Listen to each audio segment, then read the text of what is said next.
ফুরলে 21শে জুলাই। এবারে 21শে জুলাই এক অন্য রকম 21শে জুলাই হতে চলেছে, কারণ এই প্রথমবার 21শে জুলাই বনাম 21শে জুলাইয়ের ছবি দেখতে চলেছি আমরা। আপনি বলবেন যে স্বর্ণালী, এই 21শে জুলাইয়ের সঙ্গে সত্যি কোনো তুলনা হয় নাকি? অ্যাকচুয়ালি হয় না, সত্যি সত্যি হয় না। 21শে জুলাই এমন এক কালো দিন, রক্তে ভেজা দিন, যার সঙ্গে সত্যি কোনো কিছুর তুলনা হতে পারে না।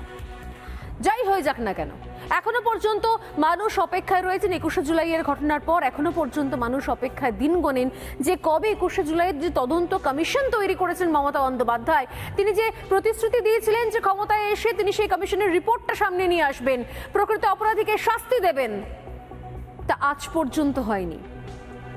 2011 থেকে এটা 2025-এর 21শে জুলাই, মাঝে পেরিয়ে গিয়েছে এতগুলো বছর, এখনো পর্যন্ত বিচার অধরাই রয়ে গেছে।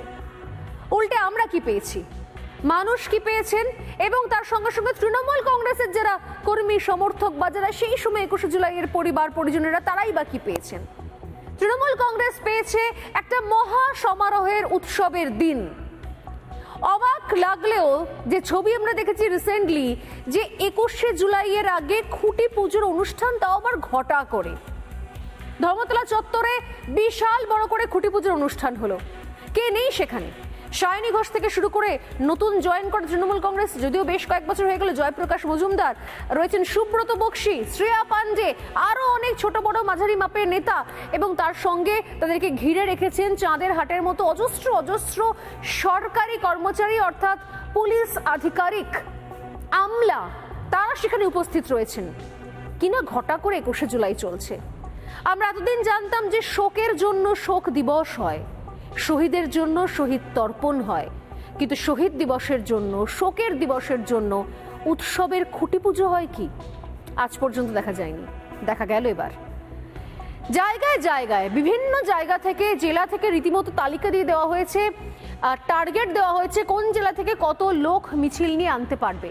আপনি বলবেন স্বর্ণালী, তো প্রতি বছরের খবর, নতুনটা তাহলে কি? নতুন এটাই যে এবছরে 21শে জুলাই, যে 21শে জুলাইয়ের সঙ্গে আমি শুরুতে বলেছিলাম 21 বনাম 21, কারণ যেহেতু উত্তরবঙ্গে উত্তরকন্যা অভিযান করছেন আগামীকাল শুভেন্দু অধিকারী, তার জন্য তাদেরকে কোর্টের দ্বারস্থ হতে হয়। কিন্তু আমি আবারও বলি, এই 21-এর সঙ্গে ওই 21-এর জমিন আসমান ফারাক আছে, কারণ এই 21শে জুলাইয়ের সঙ্গে রয়েছে এক রক্তে ভেজা শহীদ দিবসের ঘটনা। কিন্তু তারপর এত বছর পেরিয়ে যাওয়ার পরও সেই কমিশনের রিপোর্ট আসেনি। এবার আসি এই 21শে জুলাই নিয়ে যে বললাম নতুন চ্যালেঞ্জ, সেই নতুন চ্যালেঞ্জের ঘটনায়। সত্যি সত্যি তৃণমূল কংগ্রেসের 21শে জুলাই, এই এত বছর, 9 দশক থেকে শুরু করে 2025 পর্যন্ত, এই সুদীর্ঘ বছরের ইতিহাসে এই প্রথমবার মমতা বন্দ্যোপাধ্যায়কে 21শে জুলাইয়ের জন্য এত বড় চ্যালেঞ্জের সম্মুখীন হতে হলো। আর এই চ্যালেঞ্জের সম্মুখীন কে করেছে?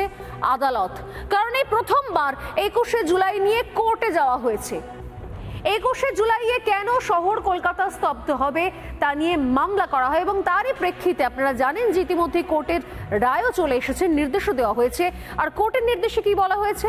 আজ সোজাসুজি স্বর্ণালী শুরুতেই কোর্টের সেই নির্দেশের খুব গুরুত্বপূর্ণ পয়েন্ট কতগুলো উল্লেখ করব, তারপর শুরু করবো আজকের আলোচনার পয়েন্ট একটাই, কোর্টের এই নির্দেশ, এই চ্যালেঞ্জকে কতখানি সিরিয়াসলি নেবে মমতা বন্দ্যোপাধ্যায়ের তৃণমূল কংগ্রেস।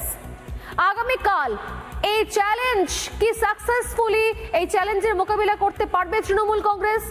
শহীদ দিবস কি কোর্টের ঘেরাটোপের মধ্যে হবে, নাকি এবারও চূড়ান্ত ব্যর্থতা দেখতে পাবো আমরা পুলিশ প্রশাসনের? আর তার সঙ্গে সেই প্রশ্ন, তৃণমূল কংগ্রেসের শহীদ দিবস বর্তমানে সত্যি শোক দিবস, নাকি আসলে উৎসব আর হুল্লোড়ের মঞ্চ হয়ে দাঁড়িয়েছে, একটা রাজ্যে একটা ছুটির দিন হয়ে দাঁড়িয়েছে, কলকাতা এবং পশ্চিমবঙ্গকে স্তব্ধ করে দেওয়ার দিন হয়ে দাঁড়িয়েছে? কোনটা? তবে তার আগে কোর্টের নির্দেশের দিকে নজর রাখি, যেদিকে নজর না রাখলেই নয়। আগামীকাল প্রত্যেকের নজর থাকবে যে এই নির্দেশ পালন করছে কিনা তৃণমূল কংগ্রেসের কর্মী সমর্থকরা, এবং পুলিশ প্রশাসনের কাছে নিঃসন্দেহে চ্যালেঞ্জ। 21শে সভা নিয়ে হাইকোর্ট যা বলেছে সেগুলো আমি খুব সংক্ষেপে একবার আপনাদের দেখাই, আশা করি অনেকে ইতিমধ্যে জেনে গেছেন। তৃণমূল কংগ্রেসের শহীদ তর্পণ নিয়ে হাইকোর্টের যে সমস্ত কড়া নির্দেশ এসে পৌঁছেছে। নির্দেশ নাম্বার 1, প্রথমে বলা হচ্ছে সকাল 8টা পর্যন্ত মিছিল করতে পারবে, অর্থাৎ সকাল 8টা পর্যন্ত যে কোনো প্রান্ত থেকে মিছিল যে কোনো প্রান্তে এসে পৌঁছতে পারবে। তৃণমূল কংগ্রেসের ধর্মতলার শহীদ দিবস উপলক্ষে 21শে জুলাইয়ের সভা উপলক্ষে যে কোনো প্রান্ত থেকে যে কোনো প্রান্তে সকাল 8টা পর্যন্ত মিছিল হতে পারবে। কিন্তু তারপর আবার মিছিল হওয়ার দিন, আবার মিছিল হওয়ার সময় ঠিক করে দিয়েছে কোর্ট, সেটা হচ্ছে 8টার পর আবার সকাল 11টা।